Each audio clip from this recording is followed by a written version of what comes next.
우리말 중에 긁어부스럼이란 말이 있습니다. 해서는 안 되거나 하지 않아도 될 일을 괜히 해서 일이 커지거나 되레 일을 악화시킨다는 뜻이죠. 그런데 인간관계에서도 이런 일이 생깁니다. 조금 궁금하다고 해서 함부로 들쳤다가 인간관계가 파탄납니다. 오늘은 여러분과 함께 차라리 모르는 게 좋은 인간관계에서 함부로 들추지 말아야 할 7가지를 여러분과 함께 알아보려고 합니다. 첫 번째, 다른 사람의 잘못을 들추지 말라. 누군가 나의 잘못을 지적한다면 기분이 좋은 사람은 이 세상 어디에도 없다. 그렇기에 우리는 타인의 잘못을 절대 지적해서는 안 된다.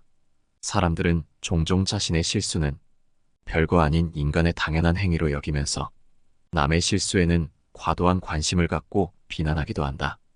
일부는 타인의 잘못을 가지고 자신이 더 낫다는 위안거리로 삼거나 자신의 결함을 감추려고 할 때 타인의 잘못을 이용한다. 하지만 실제로 그 잘못이 어땠는지 사실관계조차 자세히 확인하지 않고 다른 사람의 이야기만 듣고 그것을 사실로 받아들이고 비난하는 무책임한 행위가 많다.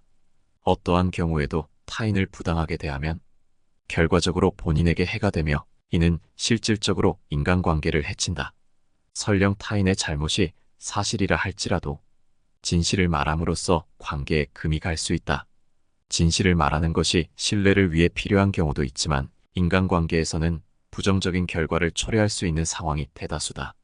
특히 타인으로부터 잘못을 지적당한 사람은 대부분 자존심에 상처를 입고 화가 나기에 높은 확률로 상황이 악화될 수 있다.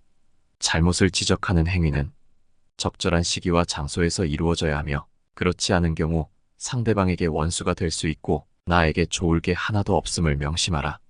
그렇기에 다른 사람의 잘못을 지적하기 전에는 한 번 더 깊이 생각해 보는 것이 중요하다. 자신의 행동이 올바른지 그리고 그 지적이 정말 필요한지 어떤 방식으로 전달하는 것이 가장 현명한지를 고려해야 한다.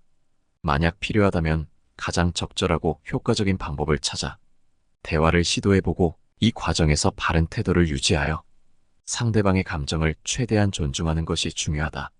이는 마치 부드러운 물이 단단한 바위마저도 시간이 지나면서 조금씩 바뀌게 하는 것과 같이 인간관계에서도 미묘하지만 좋은 영향을 줄 수 있다. 결론적으로 인간관계에서 타인의 잘못을 너그럽게 바라보는 태도는 서로 간의 신뢰를 쌓고 자신이 스트레스를 안 받고 사는데 큰 도움이 된다. 이는 인간관계에서는 매우 중요한 덕목이다. 게다가 실수를 직면하고 고치는 과정에서 양쪽 모두에게 더 큰 성장과 배움이 이루어지기도 한다. 따라서 남의 잘못을 들추기보다는 그저 자신의 실수에서 배우고 개선하려는 자세를 가져라. 이를 통해 우리는 보다 성숙하고 의미 있는 진짜 인간관계를 구축해 나갈 수 있다. 두 번째, 비밀은 딱 한 번만 듣고 다시는 꺼내지 말라. 비밀을 들으면 그것을 마음 깊이 묻어두어야 한다. 비밀을 공유하게 됐다는 것은 상대방의 신뢰를 받았다는 의미이기 때문이다. 그 신뢰를 저버리지 않기 위해서라도 들은 비밀은 다시 입 밖에 내지 않는 것이 중요하다. 비밀을 공유함으로써 혹시 모를 약점이나 취약점을 상대방에게 드러내는 행위는 신뢰를 바탕으로 한 관계에서 매우 민감한 문제가 된다. 친한 사이라 해도 대화 도중 상대방이 비밀로 하고 싶은 것을 가볍게 언급하는 것은 상대방을 크게 실망시킬 수 있다. 비밀을 쉽게 발설하는 행동은 우정과 신뢰를 훼손할 뿐만 아니라 갈등의 원인이 되기도 한다. 상대방이 조언을 구하지 않았다면 비밀을 다시 언급할 필요는 없다는 점을 명심해야 한다. 때론 이거 너만 알고 있어라는 말로 시작되는 대화가 결국은 모두가 아는 비밀이 되어버리는 상황을 보게 된다. 비밀을 지키는 것은 단순히 말을 아껴야 한다는 의미를 넘어서 상대방에 대한 존중과 신뢰를 지키는 행위라 할 수 있다. 지속 가능한 인간관계를 위해 비밀을 지키는 것은 매우 중요하다. 상대방으로부터 들은 비밀은 그 자체로 중요한 의미를 갖는다. 그것은 상대방이 나에게 기대하는 신뢰와 믿음의 상징이기도 하다. 이러한 신뢰를 소중히 여기는 것은 관계를 깊고 의미 있는 것으로 만드는 중요한 요소가 된다. 신뢰를 바탕으로 한 관계는 시간이 지남에 따라 더욱 견고해지며 서로에게 큰 지지와 위안이 될 수 있다. 비밀을 공유하고 지키는 과정에서 우리는 서로를 더 잘 이해하고 더 깊은 연대감을 느낄 수 있다. 상대방의 신뢰를 얻고 지키는 것은 결국 서로에 대한 깊은 이해와 존중을 바탕으로 한다. 따라서 비밀은 한 번만 듣고 마음속으로만 간직해야 한다. 이는 상대방과의 관계를 더욱 견고히 하며 서로 간의 신뢰를 깊게 하는 중요한 방법이다. 비밀을 지키는 것은 간단해 보이지만 실제로는 그 관계의 깊이와 진정성을 증명하는 중요한 행위임을 반드시 명심하라. 세 번째, 상대방의 약점은 농담일지라도 들추지 마라. 친한 사이에서는 농담을 자주 주고받고 일반적인 인간관계에서도 약간의 농담은 있다. 하지만 주변 사람들과의 관계에서 누군가의 약점을 가지고 농담하는 것은 절대 해서는 안 되는 일이다. 아무리 친한 사이여도 오랜 기간 알고 지낸 사이더라도 상대방의 약점을 내세워 놀리는 것은 결코 바람직하지 않다. 이런 장난이 지나치면 관계에 금이 가고 결국에는 다툼으로 이어질 수 있다. 타인의 약점을 부각시키고 비난하는 행위는 인간관계에서 절대 피해야 할 행동이다. 이는 상대방을 모욕하고 적대적인 관계로 몰아가게 할 수 있다. 특히 상대방의 약점은 본인에게는 별거 아닌 것처럼 보일 수 있지만 그것을 들추는 순간 가장 위험한 상황을 맞이하게 될 수 있다. 본인이 생각하기에 사소한 약점이라도 상대에게는 매우 중요하고 민감한 부분일 가능성이 크다. 이런 이유로 상대방이 직접 조언을 구하지 않는 한 그들의 약점을 굳이 거론할 필요가 없다. 때로는 상대방이 조언을 바랄 때가 있지만 이때도 매우 신중해야 한다. 조언을 구하는 상황에서 상대방을 마치 무지하거나 어린아이처럼 대하는 것은 문제를 일으킬 수 있다. 이런 태도는 상대방과의 관계를 끊임없이 위험에 빠뜨리며 결국 적대적인 분위기로 이끌 수 있다. 약점에 대해 괜찮아, 괜찮아라고 말하며 경시하는 사람들 또한 문제가 될 수 있다. 이런 표현들은 자신의 경험만을 바탕으로 한 것이며 상대방의 감정이나 상황을 고려하지 않는 태도를 반영한다. 대화에서 이런 식으로 상대방의 약점을 쉽게 언급하는 것은 상대방을 고려하지 않는 것으로 이는 결국 관계에 부정적인 영향을 미친다. 따라서 상대방의 약점에 대해 경솔하게 말하는 것은 피해야 한다. 가장 중요한 것은 상대방의 기분이나 상처를 될 수 있는 한 아프게 하지 않는 것이다. 괜한 말로 상대방의 기분을 상하게 하거나 과거의 상처를 들춰내는 것은 그 사람과의 관계를 해치고 서로 간의 신뢰를 상실하게 만든다. 상대방의 부탁이 있다면 조언을 할 때도 그들의 감정을 최대한 존중하는 것이 중요하다. 약점을 다루는 데 있어서는 항상 신중하고 상대방의 입장에서 생각하는 태도가 필요하다. 이를 통해 서로 간의 더 깊은 이해와 존중을 기반으로 한 관계를 구축할 수 있다. 상대방의 약점을 공격적으로 사용하는 대신 서로를 지지하고 응원하는 관계가 되도록 노력하라.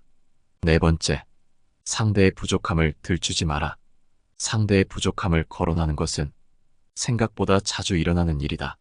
가장 많이 부족함을 들추는 순간은 다툼이 일어날 때이다. 가정에서의 다툼이나 책임을 물을 때 같이 상대를 비난하는 상황에서 주로 나타난다. 부족한 점에 대한 이야기를 할 때는 상대방을 어떻게든 낮추려 하며 그 사람을 밑으로 찍어 누르려고 한다. 그렇기에 누군가의 부족함을 지적할 때 그것을 긍정적으로 받아들이는 사람은 드물다. 잘못이 있어 책임을 져야 할 때조차 같은 얘기를 반복하면 상황은 악화된다. 계속해서 부족함을 지적하면 상대의 방어기제만 생겨나며 관계에 금이 갈 수 있다. 실제로 상대의 부족함을 지적하는 것이 크게 도움이 되지 않는 경우가 많기에 결국에는 문제만 더 복잡하게 만들 수 있다. 상대방의 부족함을 드러내는 것은 대부분의 경우 잔소리로 여겨질 뿐이며 서로를 비난하는 나락으로 빠지게 만든다. 상대방이 잘못했다는 생각에 집중하다 보면 상황을 개선하기보다는 문제를 더욱 확실히 할 뿐이다. 이는 인간관계나 조직의 발전을 저해할 위험이 크다. 상대의 부족함을 지적하고자 할 때 자기 자신도 언젠가는 누군가에게 부족한 사람일 수 있다는 점을 기억하는 것이 중요하다. 다른 사람의 부족함을 지적하기 전에 자신도 완벽하지 않다는 사실을 인정해야 한다. 이러한 자세는 배려하고 존중하는 좋은 인간관계를 만드는데 도움이 된다. 부족함을 지적하는 대신 상대의 긍정적인 면을 이해하고 감사하는 태도를 가지려고 노력하자. 상대방의 마음을 이해하려는 노력을 기울이면 그들의 행동 뒤에 숨은 동기나 상황을 더 잘 파악할 수 있다. 이런 이해는 훨씬 더 의미 있는 대화와 행동으로 이어질 수 있다.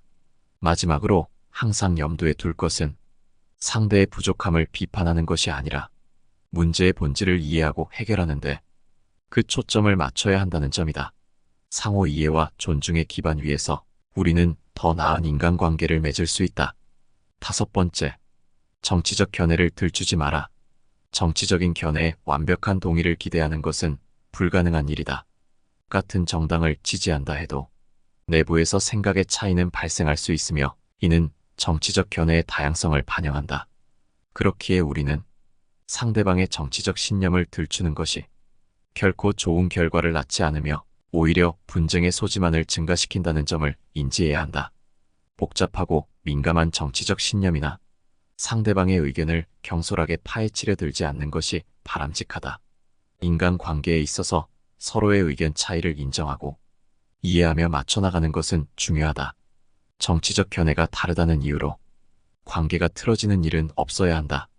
인간관계에서 다툼이 없으려면 감정을 자극하는 주제를 피해 대화를 나누고 서로의 차이를 존중하는 태도를 가져야 한다. 사람들은 다양한 배경과 경험을 가지며 삶을 살아간다. 이러한 다양성은 서로를 더 잘 이해하고 더 넓은 시야를 가지게 해주는 기회가 될 수 있다. 대화를 통해서만이 서로의 견해와 생각을 넓히고 서로의 차이를 넘어설 수 있는 다리를 놓을 수 있지만 정치 얘기는 서로 존중하는 것이 매우 어렵고 불가능에 가깝기에 차라리 하지 않는 것이 옳다. 6번째, 돈에 대한 궁금증은 들추지 마라. 돈에 관한 궁금증은 개인적인 영역에 속하는 매우 민감한 주제이다. 친분이 있다 하더라도 금전적 상황에 대해 거리낌 없이 묻는 것은 상대방을 극도로 불쾌하게 할 수 있다. 대다수의 많은 사람들이 이러한 질문에 부정적인 감정이나 민감한 반응을 보일 수 있다. 현재의 경제 상황이나 수입에 대해 묻는 것은 매우 사적이고 예민할 수 있는 내용이기에 이를 무턱대고 들추는 것은 삼가야 한다. 사회생활 속에서 타인의 프라이버시를 존중하는 것은 대인 관계를 원만하게 유지하는 데 필수적인 요소이다. 금전적인 문제는 가장 보호받아야 할 사생활 중 하나로 이에 대한 물음은 상대방에게 불편함을 주며 심지어 관계를 극도로 나쁘게 만들 위험까지 있을 수 있다. 따라서 누군가의 돈 상태를 궁금해하지 않는 것이 좋으며 만약 이러한 질문을 받았을 때는 부드럽고 단호하게 사생활이라 밝히지 않겠다. 말하는 것이 현명할 수 있다. 돈 걱정이 없는 사람이라 할지라도 사람들과의 관계에서 서로의 경계를 존중하고 개인적인 공간을 지키는 것은 중요하다. 이러한 점들을 고려할 때 금전적인 문제뿐만 아니라 타인의 사생활에 대해 묻는 것을 피하는 것이 인간관계에서는 굉장히 필요한 행동이다. 대화 속에서 서로 편안함을 유지하고 관계를 더욱 발전시키기 위해서는 존중과 이해가 중요하다는 것을 잊지 않아야 한다. 7번째, 과거의 실수를 들추지 마라. 사람은 누구나 실수를 하기 마련이고 실수 없이 살아가는 이는 이 세상 어디에도 존재하지 않는다. 사람의 가치를 평가할 때 과거가 아닌 현재의 모습을 보아야 한다는 점은 자명하다. 과거의 실수를 다시 꺼내 비난하고 이를 근거로 그 사람의 현재를 폄하하는 것은 올바른 태도가 아니다. 이는 누구에게도 도움이 되지 않으며 상대방에게 상처를 줄 뿐이다. 뒤돌아본다면 모든 사람이 과거에 실수를 저질렀더라도 그 이후로 그 실수를 뉘우치고 다시 배워나갈 기회를 가질 권리가 있다. 한 사람의 과거 행동을 들추어 현재의 가치를 평가하는 것은 결코 옳지 않고 해서는 안 되는 일이다. 오히려 그 사람이 실수를 통해 어떻게 성장했는지, 지금은 어떤 사람이 되었는지에 초점을 맞춰야 한다. 과거의 실수를 들추는 것이 아니라 현재의 성장과 미래의 잠재력을 긍정적으로 바라보는 것이 중요하다. 모든 사람들이 실수에만 집중하여 현재에 집중하지 못한다면 우리 사회는 결코 발전할 수 없다. 과거의 실수에 대한 비난 대신 어떻게 그 경험을 통해 배울 수 있었는지, 그리고 앞으로 어떻게 더 나은 선택을 할 수 있을지에 대해 집중하는 것이 더욱 필요하다. 인간관계에서 함부로 들추지 말아야 할 7가지에 대해 알아봤습니다. 여러분은 오늘 함께 알아본 지혜가 어떠셨나요? 여러분의 경험담이나 다른 생각, 공감하시는 부분이 있으시다면 댓글로 남겨주시기 바랍니다. 여러분의 소중한 댓글은 모두 읽고 있지만 모두 댓글을 달아드리지는 못하고 있어서 죄송하다는 말씀드립니다. 여러분의 소중한 의견은 추후 다른 영상을 제작하는데 큰 도움이 됩니다. 항상 시청해주셔서 감사합니다. 내 삶을 바꾸는 지혜였습니다.